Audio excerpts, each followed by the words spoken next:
relax na ako kasi nagawa ko na yung lahat ng preliminary. So I think everything's in God's hand na ngayon. Pag nag-umpisa yung final pageant, I know that I give my best and I'm pretty sure that the whole country is proud of me.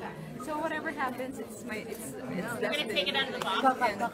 Kaka-interview lang ni Mario sa kapatid mo. Sabi niya na medyo nalulungkot siya dahil hindi nga siya makakapunta dito. Yeah, I know. I'm so sad kasi none of my family can come since limited nga yung space ng FIU and mahirap na talaga kumuha ng pageant ticket tonight, so I think it's gonna be a waste of, I'm practical. I told them na para saan pupunta kayo dito, wala naman tayong pageant tickets, diba? So magsasayang lang kami ng hotel and yung mga and the other expenses here. So sabi ko, let's continue praying for me and you can watch it live, pero mas masaya sana ako nandito sa Pero syempre, habang gusto malaman ng lahat kung anong dumadaan sa isip mo ngayon, kung anong nararamdaman mo.